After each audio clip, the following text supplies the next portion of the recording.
Paz Senhor, meu amado, bem-vindo de volta ao nosso estudo bíblico diário para falarmos de mais um personagem da Bíblia. Pega sua Bíblia, pega seu caderno de estudos, seu lápis, sua caneta, enfim, ora ao Senhor, vem conosco, vamos tratar agora de mais um personagem da Bíblia. Hoje nós vamos falar de Jonatas. Jonatas quer dizer dado por Deus. Este Jonatas, do qual nós vamos falar nesse primeiro momento, ele é filho de Saul com Ainoã. Saul, você deve lembrar, é o primeiro rei dos hebreus, primeiro dos reis. Jonatas era, por ser filho de Saul, ele era herdeiro do trono. Portanto, o trono seria por herança dele, conforme as regras existentes naquela época, em todos os tempos, né? O filho mais velho recebia, então, como herança o trono do pai. Só que Jonatas, antes mesmo de Davi ser coroado rei, ele conhece Jonatas e Jonatas se afeiçoa a Davi de uma forma muito forte. Eles criam uma amizade muito grande. Essa amizade vai perdurar por toda a vida dos nossos dois heróis.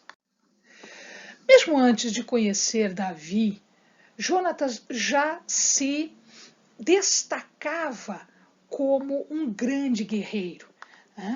Ele, em 1 Samuel 14:14, existe uma passagem onde ele e o seu escudeiro, somente os dois, eles vencem uma guarnição de 20 soldados. 14:14, aconteceu esta primeira derrota em que Jonatas e seu escudeiro mataram uns 20 homens em cerca de meia terra de Geira. Ou seja, eles eram muito bons. Jonatas era um guerreiro muito valoroso.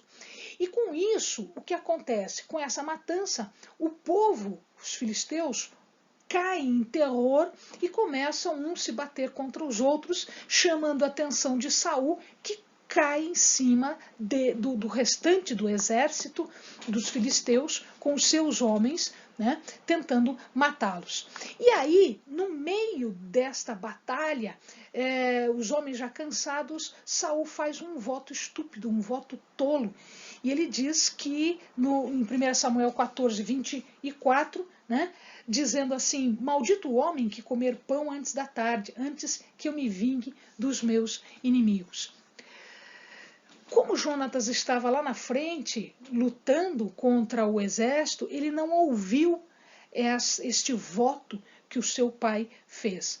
E como ele não ouviu, ele acabou tomando mel, tinha um pouco de mel, tinha mel no caminho, enquanto eles estavam perseguindo o exército filisteu, e ele comeu este mel e ele se recuperou, as forças recuperaram.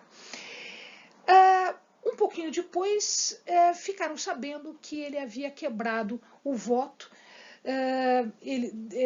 Saul pergunta o que acontece e ele descobre que é Jonatas quem quebrou o voto, e disse no verso 44, assim me faça Deus e outro tanto, que com certeza morrerás, Jonatas. E ele estava indo matar Jonatas, porque Jonatas havia quebrado um voto que ele tinha feito, mas que Jonatas não ouviu, ele não sabia do voto.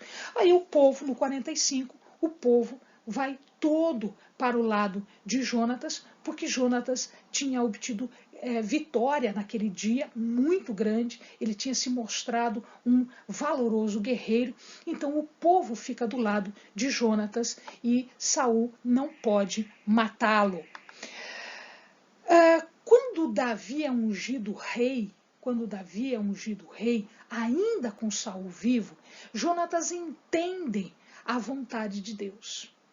Jonatas não foi egoísta, ele não foi orgulhoso, no sentido de que sabendo que Deus havia escolhido Davi, ele se deu por contente porque Davi havia sido escolhido. Veja, a posição era dele, mas mesmo assim ele entendeu a vontade de Deus e ele fez tudo o que esteve ao seu alcance, inclusive defendendo Jonatas na presença de Saul e para Saul. Saul pretende matá-los várias vezes.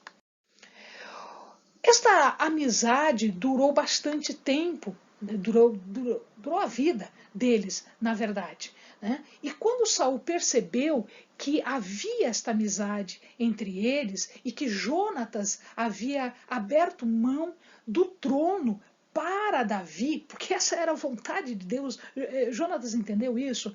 Então Saul procurou matar tanto Davi quanto Jonatas.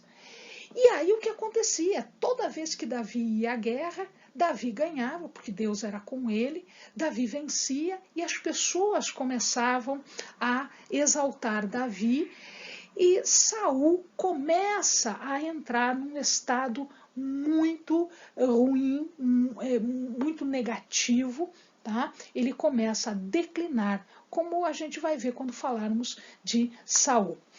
De qualquer forma, no capítulo 18, quando Davi ganha a batalha contra Golias, mata Golias, ali começa a amizade entre os dois.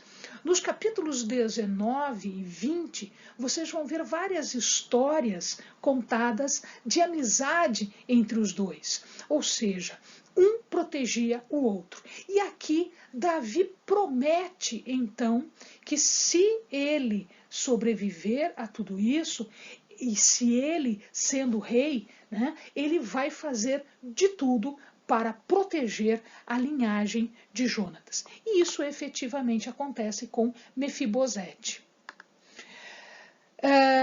Mefibosete é um dos filhos de Jonatas que Davi cuida e Davi dá toda a assistência como rei agora como rei, quando Jonatas já era morto. Muito bem, Jonatas era uma pessoa agradabilíssima, ela era oposta de seu pai.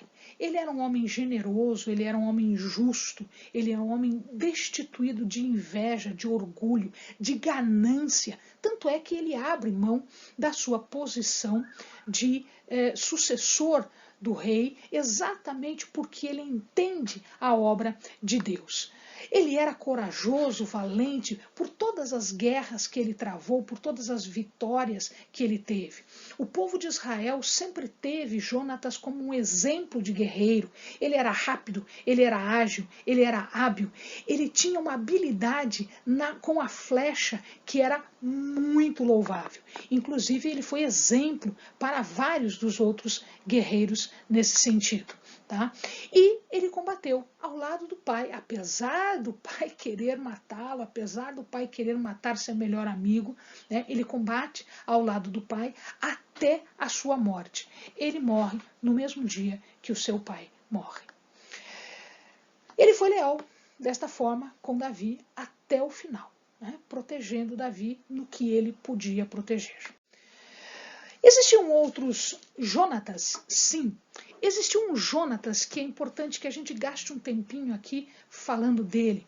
Ele era um filho de Gerson, portanto neto de Moisés. A história dele está contada em Juízes 18, a partir do versículo 30. Ele residia em Belém e um dia ele resolveu ir para o Monte Efraim para tentar vencer na vida, ganhar dinheiro, enfim. E lá ele acaba sendo chamado por Mica e ele acaba sendo sacerdote pessoal do Mica. Aí Mica fez uma estola sacerdotal para ele, construiu um altar para ele e ali ele começou a exercer a função de sacerdote para Mica.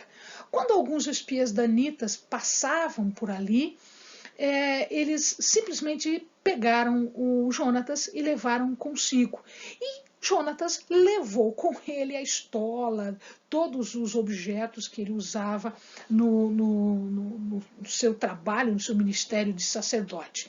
E ele levou com ele, junto com os danitas. E lá ele acabou fazendo todo um serviço de sacerdócio junto à tribo de Dan, né, mais próxima à cidade de Laís. Infelizmente, esse sacerdócio foi negativo. Ele foi, na verdade, uma apostasia. Ele foi, na verdade, uma idolatria. Eles idolatravam. E isso foi até os tempos do cativeiro assírio. Tá? Ele estabeleceu um rito religioso que era diferente do religioso que Deus havia estabelecido. Ele era um levita, mas não era da linhagem sacerdotal, ele não era um sumo sacerdote da linhagem sacerdotal, então ele não podia fazer isso. Tá? E aí ele acaba mesclando alguns destes ritos com a adoração de bezerros, ou seja, virou uma idolatria. Então, este com um ponto bem falho que levou à perdição muitos dos habitantes daquela tribo. Existiram outros Jonatas, era um nome muito comum entre eles. Um filho de Abiatar, que era assim sumo sacerdote, e este comunicou a Adonias e os que estavam apoiando a sua pretensão de tornar-se rei, né, no lugar de Davi, que estava para morrer. E foram eles que disseram para Adonias que Salomão havia sido nomeado como rei, ou seja, Salomão ficou no lugar de Adonias, que tinha então uma primazia por ser o mais velho. Tá? Ele apoiava Davi, na verdade ele era um apoiador de Davi. Tem um filho de Simei, que é sobrinho de Davi, e ele mata um gigante também, né? E ele estava entre os principais guerreiros de Davi. Um filho de Sama, que também fazia parte dos 30 mais valentes do exército de Davi. Um filho de Uzias, que era superintendente dos armazéns provinciais, também no reino de Davi. Um tio de Davi, que era um homem sábio, que deu muitos conselhos para Davi e que se torna, numa determinada fase da vida, também um escriba. O pai de Ebed, esse Jonatas volta do cativeiro babilônico junto com Esdras, tá, no retorno a Jerusalém. Um filho de Assuel, que ajudou a divorciar os homens de Judá das esposas que eram estrangeiras para restabelecer a lei mosaica, aquela reforma religiosa que foi feita quando eles voltaram para Jerusalém.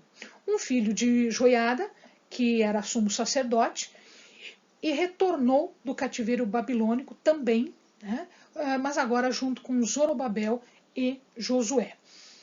Um secretário de Zedequias, que era rei de Judá, inclusive na sua casa, na casa desse Jonatas, secretário de Zedequias, é que ficou prisioneiro Jeremias. E um filho de Matatias, que foi importante na revolta dos Macabeus. Amém, amados?